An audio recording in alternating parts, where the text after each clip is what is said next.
We are diving into enterprise AI, the practical applications on this brand new podcast from the Futurum Group, TechStrong, and Tech Field Day called Utilizing AI. Join us every Wednesday as we dive into the news of the week. And on this episode, Nick Patience and I at AI Field Day are going to talk about, the podcast, as well as what's going on in the industry, what companies matter, and what the latest earnings and CapEx spend news means for this AI industry.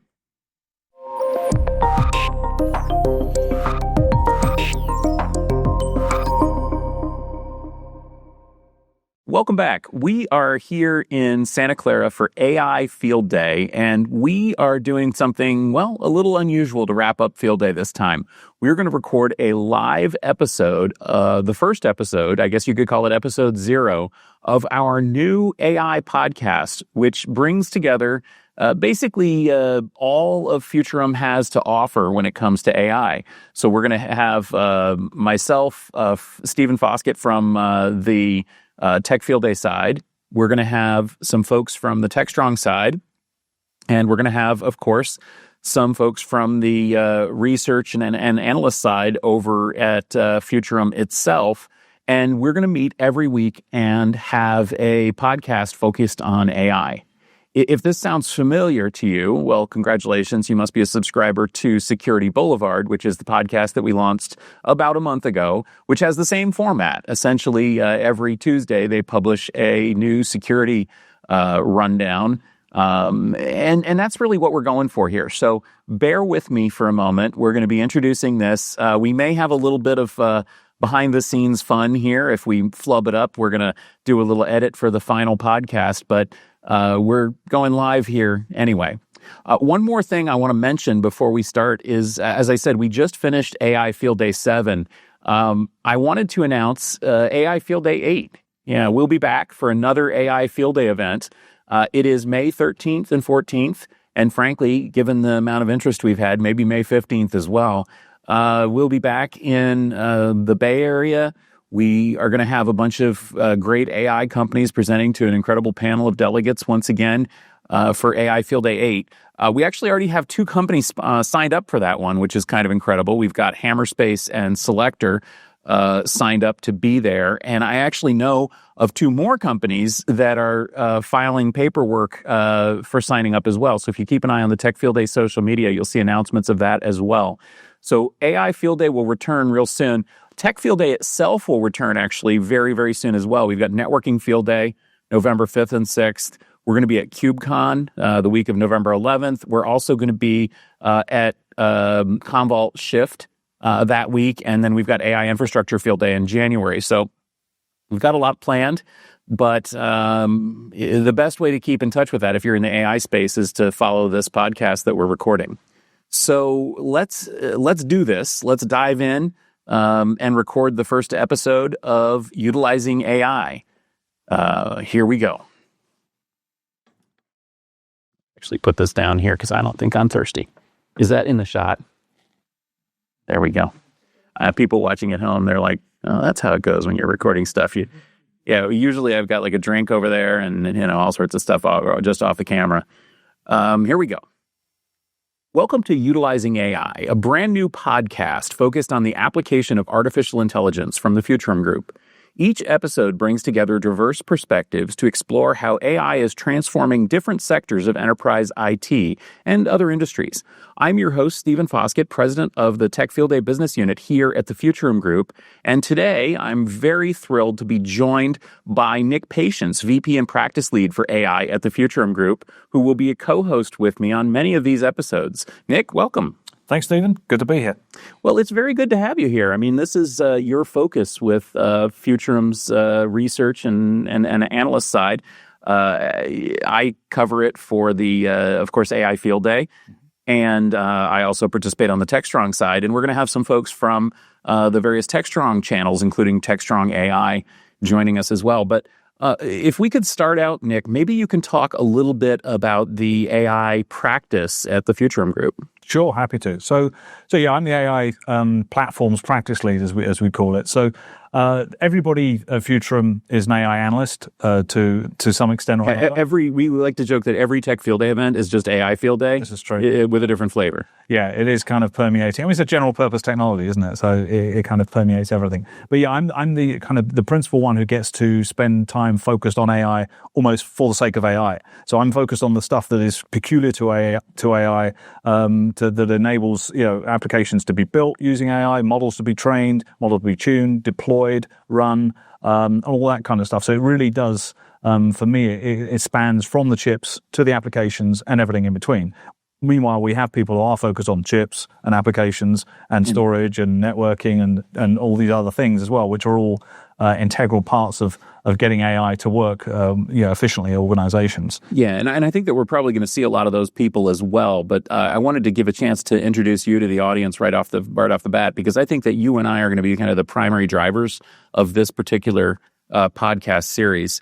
But of course, in addition to that, this goes out on the Futurum sister company, which is Techstrong, which is our media arm. And Techstrong.ai is the website that we're going to be primarily focusing on with this particular podcast. Kind of like we have a Security Boulevard website with a Security Boulevard podcast. This is going to be called Utilizing AI. It's going to be on the Techstrong AI website. And of course, from the Techstrong side, I'm thrilled to have folks like Mike Vizard and John Swartz joining us. Now, they are not analysts by any means.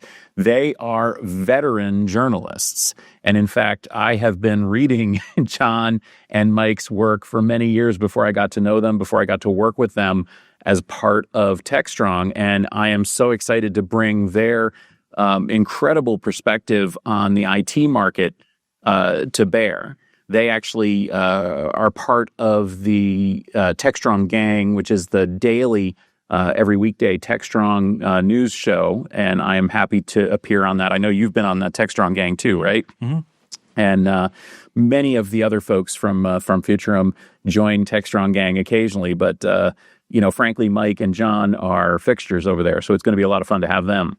And of course, we're going to have some folks from research joining us too. Yeah, sure. So a couple of my colleagues in particular. So Olivier Blanchard. So he focuses on what we call AI devices, but simply, the endpoints, but whether they be, laptops, tablets, anything like that, and then the components that go into them. And so obviously that's where, as we look forward to a kind of future of where inference is the focus, that's where the inference happens. And so it's always, it's always interesting getting his perspective on what's going on there, and he tracks all the major companies, say be the ones that make the machines or make the components go into them, and then what they're being used for. So Olivier will be on quite regularly. The other person I'd highlight is Brad Shimin, who is our practice lead for data and analytics.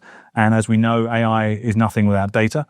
And so he's been like me. He's a veteran analyst, been around a long time, and he's really digs into how data is being used, how pipelines are built, how processing happens, and then the analytics that happens as a result of that.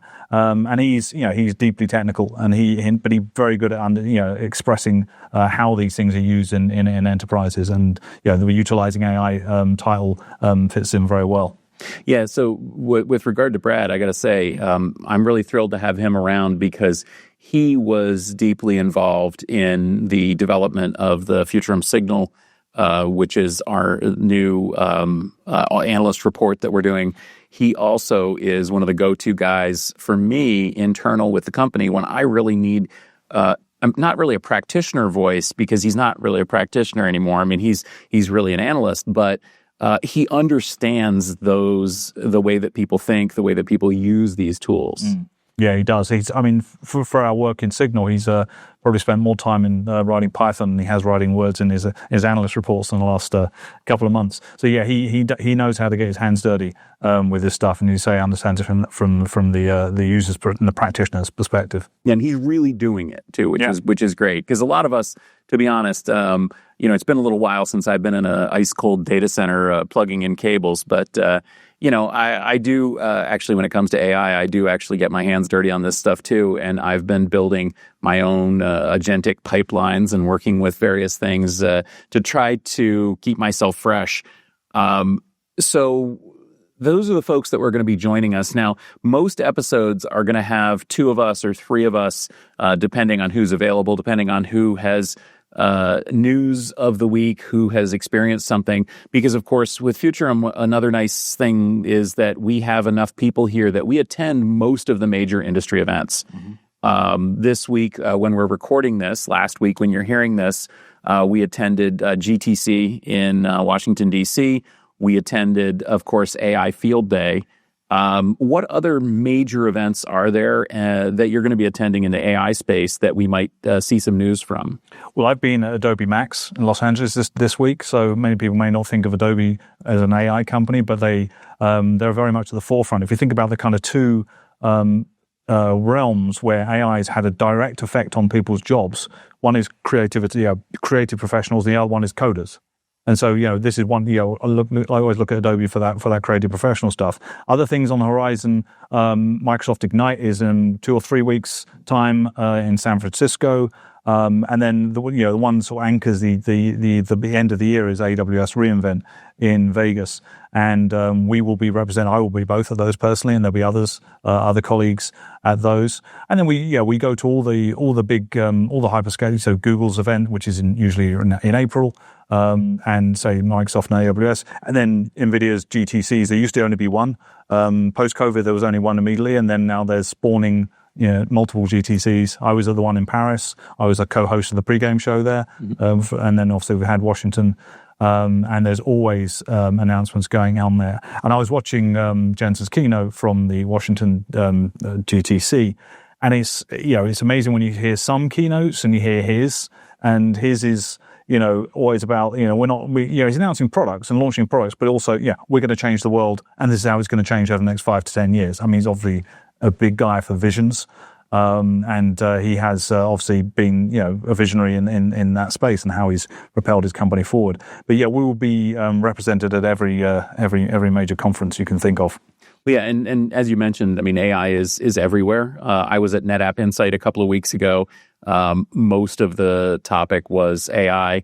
We're going to go to KubeCon. Mm-hmm. I'm sure that most of that conversation is going to be at least AI adjacent. Mm-hmm. Let's talk a little bit about the companies. Of course, you mentioned NVIDIA. They are the big green 500-pound gorilla of the AI industry, a $5 trillion company as of this week, right? Yeah, the first time. And I mean, it was only, I can't remember, it was only a couple of months ago when they were $4 trillion. And we thought that was amazing. They grow up so fast. They do. It's it's a bit of a 35 years old overnight success story.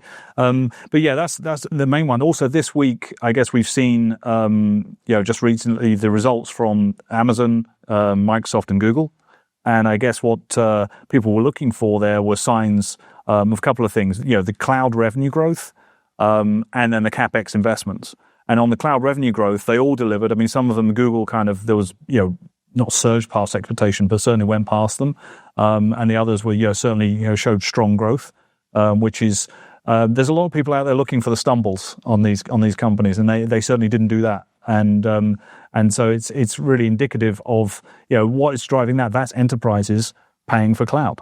So they are, and why are they doing it is largely driven by AI. Yeah. And so this could be down at the compute level, the storage level, but also further up the chain. They all have big tool stacks and increasingly have applications as well. And so I think that's really indicative of where enterprises are spending their money. So this is not the tech industry spending money on the tech industry. This is manufacturing, banking, insurance, healthcare spending money with cloud providers. Yeah. And let me jump in on that because first off, I'm gonna play the skeptic on this show because somebody needs to, because there's a lot of breathless pronouncements about AI here. I think you're 100% right about those major cloud providers. They reported better, a continuing upward trajectory in revenue. They reported greater CapEx spending, growth in CapEx spending. In fact, somebody was just sharing, and I love this. Google now spends more money on servers than the entire industry spent on servers in 2009. And that is wild. and also indicative of the strength of this industry that we're in, that these companies have become so huge that they're bigger than the whole industry not so long ago. But that being said, and of course, we should probably mention Oracle as well as another big beneficiary of the cloud boom. They certainly have been really capitalizing in AI, especially. But I think we should turn and think as well about some of the companies that aren't cloud providers, because most of the revenue that those companies are reporting is cloud revenue as opposed to AI revenue. Yeah. Now, certainly there is a lot of AI revenue, but I'm wondering also just today we saw a substantial price, market Wall Street stumble for Meta. Meta reported strong-ish revenue. They reported increased investment, and yet their share price stumbled. And I think that that's because really people are looking at that and saying, kind of, where's the AI revenue for somebody like Meta as opposed to somebody like Google? How do you feel about that? I think Meta is a completely different kind of company to the other three. Completely different. I mean, it's a social media company driven by advertising. I mean, if you take Google as a contrast, and even Amazon has a humongous advertising business, but it has the other businesses as well, obviously the retail business and AWS. And Google has obviously its search-driven ad business. And, that's that kind of, it can enable it to grow its cloud business, enable it to fund it in its early days before it got up and running, had its own kind of flywheel effect. And I think Meta is an interesting one, but I kind of look at them, quite differently. They've got obviously the advertising revenue to fund the capex, but that is their business. That is their only business. And so there's no other. They're not an enterprise play. You can't buy compute services from Meta. Maybe you should be able to. Maybe they should have done that, but they haven't done that, and it may be too late. And no evidence that they're going to either. Yeah. So it's interesting, isn't it? In an alternate universe, we could be saying, well, of course, people buy compute services from Meta if only Google had offered their infrastructure for use as a service, because they really did start off from the same starting point, and one went right, one went left, and look where they are now. Yeah, and you mentioned Oracle. I think that's the opposite example, where you have a company that is obviously a traditional software company, and also they have hardware. They bought Sun Microsystems many, many years ago, and that was a good job for them, it looks like now. But they don't have an advertising business. This is where they are under, arguably more financial pressure, because they haven't got this kind of comfort blanket of advertising revenue over which. So they've got to borrow money, and their capex spending is obviously huge compared to the amount of cash flow they generate, which is an interesting contrast. Let me say, it's transforming their business at the moment.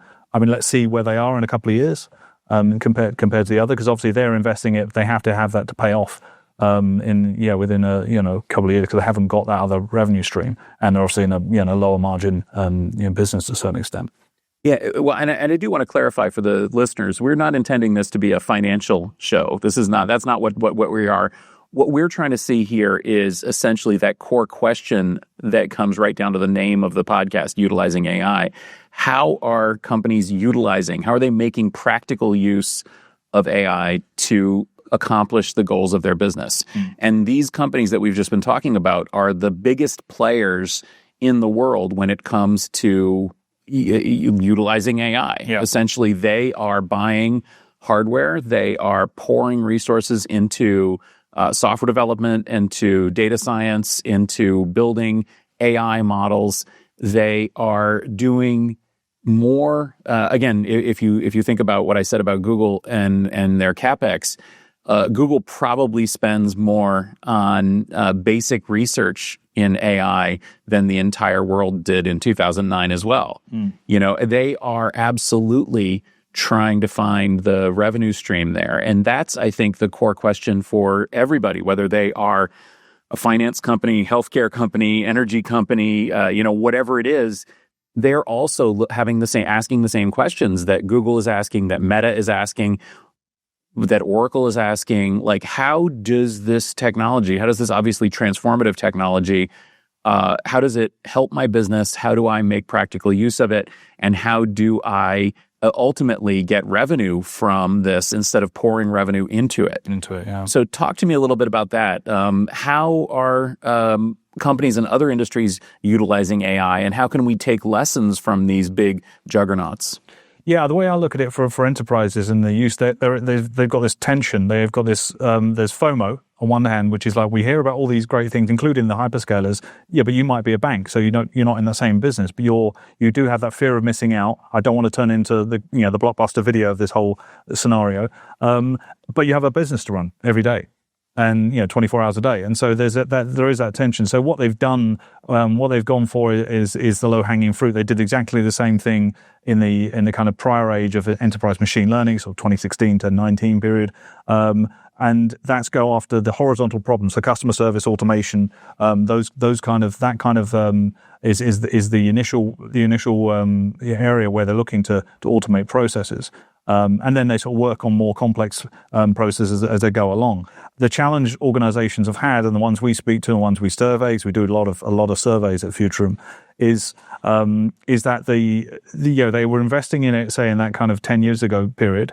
Then ChatGPT happened almost 3 years ago now, but that feels like a very long time ago.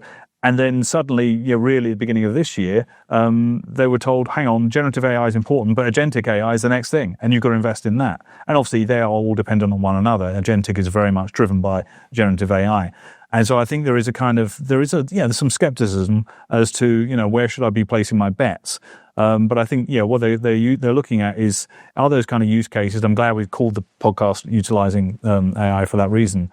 That are horizontal, and then what will happen, and we're already seeing it to a certain extent, is it will go vertical very quickly. Mm-hmm. So if you're an insurance business, there will be certain workflows in your business that you will automate using agents, and that's completely different than if you're a company that runs hotels or makes cars, because it's all driven by data. And so, if you're a car company, your data set is completely different than the hotel company's data set, and your processes are going to be different once you get beyond those kind of sort of standard kind of back office and some front office processes. So I think it's important for companies not to try and compare themselves to Google and Microsoft and AWS to a certain extent, unless you are literally trying to be them, and focus more on how can we automate processes. After all, as I like to say, the history of the software industry is the history of automating human processes, and has been for 50, 60 years. And now we're at the stage, though, with AI, that it can automate far more complex processes, and now it has the ability to, quote, understand unstructured data. Obviously, it doesn't literally understand, but it acts as if it does. You can bring in natural language, both as the input and use it as an interface, which was basically impossible 3 years ago at any scale. There's always been NLP around, but it's been incredibly difficult to use. And so, the advent of LLMs kind of dealt with that issue to a certain extent, and now we're kind of looking at more specialized models, smaller models, and things like that to get down to very specific industries and then even companies. Yeah, automated like that. Yeah, absolutely. And I think that this term agentic AI, which we've been talking about quite a lot, is very interesting as well, because on the one hand, it has sort of a functional description, which is what we've been using on the sort of the parent of this podcast called Utilizing Tech, where we have been talking about agentic AI this season. And if you're interested in hearing some of those discussions, that's at utilizingtech.com. In that discussion, we've talked about exactly what you said, which is that AI agents are essentially designed to replace people or replace the work of people or augment people. Companies are seeing that as a way that they can get some return on investment or take advantage of the potential of this technology.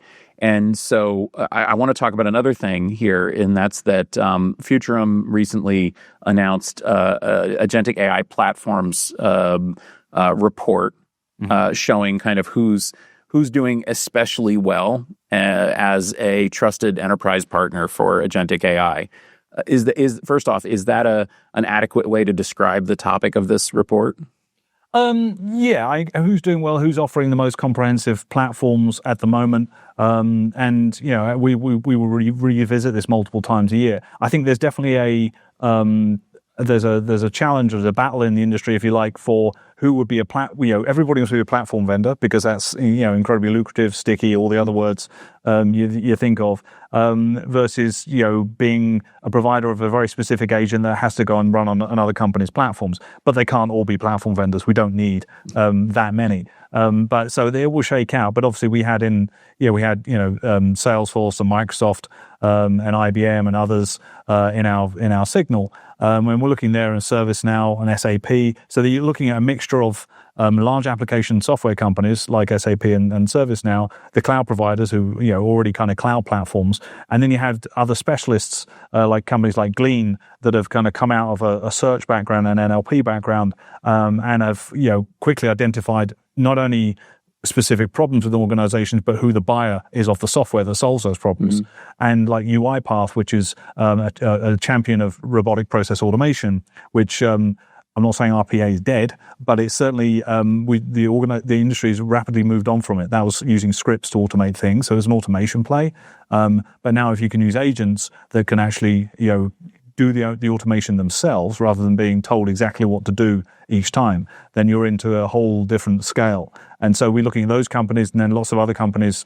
I mean, every company wants to be an agentic company. And, but we've looked into we've done some work separately from Signal into, for instance, the software companies' own help platform. So softwarecompanyname.com/help, and how agentic that actually is. And it's amazing how not that agentic a lot of it is. And what I mean is it's still using Gen AI, but it's using, that somebody has to prompt for it to then give you an answer versus it giving you an answer, so and dealing. So there's a long way to go. If we think we're still early in Gen AI, we're incredibly early in agentic AI. Like if you think of S-curves, we're in the bottom of the flat bit at the bottom, but you don't want to miss it when it jumps up. So it's incredibly early. We are trying to sort out the wheat from the chaff. That's our job as analysts, and we're pretty good at it. So a lot of us, I've been looking at AI for 25, 26 years. I've kind of seen all the waves, and we can kind of spot what's real and what's not. And that's the kind of service we provide to the Futurum client base, and we will continue to do that.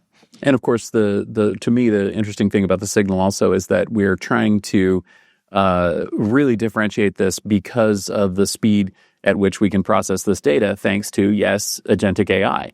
So we're literally using these tools to help us accelerate our own understanding of the agentic AI market and the rest of the markets that we cover. So there will be Signal reports in more, there have already been in other areas, and there will be more in other areas. And all of those will be kept much more up to date, much more fresh and responsive to the news and developments in the industry, thanks to the use of agentic AI. So we are literally using this technology at the same time that we're evaluating it. Yeah, using the technology to produce the reports about evaluating the technology. It's kind of getting very meta. Yes, it is. Apologies to Meta, the company. Yeah, small m. And so, of course, we just had AI Field Day. We talked to some companies there. Which ones stood out to you, and which ones do you think are relevant to the audience here? Well, obviously, I was only one of the 2 days, so I did hear very good things about HPE though on the previous day. They had a real nice, very partner centric and very sort of trusted enterprise provider messaging, which I think is really the right way to go about this with the enterprise. Yeah, and for what they offer as a company, I think that makes a lot of sense. I guess today, when we're recording this, I guess the one that stood out to me was Articulate. Which was originally a spin out from Intel. And that's a really interesting company that is putting agents to work without actually shouting from the rooftops, we're an agent platform, but they are. And they've done a really, really interesting job of going after domain-specific models and domain-specific agents sometimes in quite sensitive industries that don't like a shout about it, but also, and deploying it on the cloud, on-prem, in completely air-gap scenarios. So they were doing some really interesting stuff, and we also heard really interesting stuff from Digitate in the kind of IT service management space and IT support, and from Nutanix, which is one of the kind of fundamental data layer providers. And although they didn't talk to us much about the agentic stuff, they were different focus. What they are focused on is obviously enabling companies to build those data pipelines that you need, because very few companies are out there training the models, but they still need to build pipelines for analytics purposes, or data science purposes. Plus, they are going to do fine tuning. So yeah, it was really interesting. Digging really deep. I speak to a lot of vendors all the time, but then you go much deeper in the field day scenario. Yeah, absolutely. And I'll mention the other companies as well. Speaking of data, we talked to Haiku. They are experts at basically protecting data anywhere across SaaS environments, and they're bringing that experience and capability to AI, which is great. We also talked to Fortinet about their FortiAI approach, which is more of a suite of products that really kind of brings to bear that sort of enterprise understanding of security risks and tries to solve some of those for AI. So if you're interested in that, check out the Tech Field Day website. We are posting the recordings of these sessions basically as you're hearing this, and those will all be online at YouTube/Tech Field Day and streaming on the TechStrong website as well. So this is the sort of conversation we're going to have every week here on utilizing AI. We will be talking about what's going on this week. We'll be talking about what's top of mind, and we'll be talking also about the major topics, the major themes and trends in the industry. And we're specifically not going to set a topic until the week of the episode, because we want it to be reacting to everything that's happening. This is a very fast-moving industry. There are new announcements all the time. We didn't even get to some of the announcements. I mean, NVIDIA... They announced Vera Rubin. We didn't even mention that. It's wild, everything that's happening here, and how quickly it's happening. So our commitment is we're going to have this podcast it's going to be live every Wednesday. So please do subscribe. Find Utilizing AI in your favorite podcast application, and we will have a new episode for you. We will be covering what's going on in enterprise IT. And again, our focus is on practical use cases. So this is not an opportunity for us to, talk about finance. This is not an opportunity for us to talk about speeds and feeds, or to complain about what's wrong with AI and, how it's affecting, yes, it does. And yes, we will talk about that, but it's not a chat show. This is basically what you need to know this week about utilizing AI in the enterprise. That's our commitment to you. So thank you, Nick, for joining me for this first episode of Utilizing AI. We are recording this, as I said, here at AI Field Day, and it's been great having you join us at AI Field Day and having the other Futurum folks be involved in the Tech Field Day events.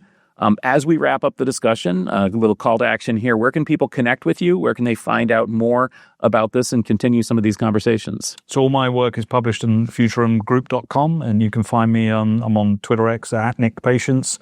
I'm on Blue Sky and obviously LinkedIn. And so, but at Futurum, the futurumgroup.com will be the main place. And as for me, most of what I do gets published on the TechStrong side. So you'll see me on the TechStrong gang pretty much every Tuesday. You'll see me as well publishing on various platforms there, whether it is techstrong.ai, techstrong.it, the rest of their sites as well, Security Boulevard, DevOps.com, and of course on the Tech Field Day podcast as well. And you can find me on social at Foskett and on LinkedIn. So thank you very much for listening to this episode of Utilizing AI. If you enjoyed this discussion, please do subscribe. Again, you can subscribe on YouTube, or you can subscribe in your favorite podcast application. Just search for Utilizing AI.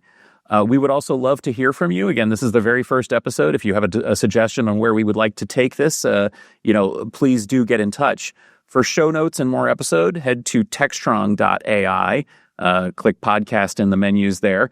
You will also find this on the Utilizing AI channel and the TechStrong TV app. Thanks for listening, and we will catch you next week.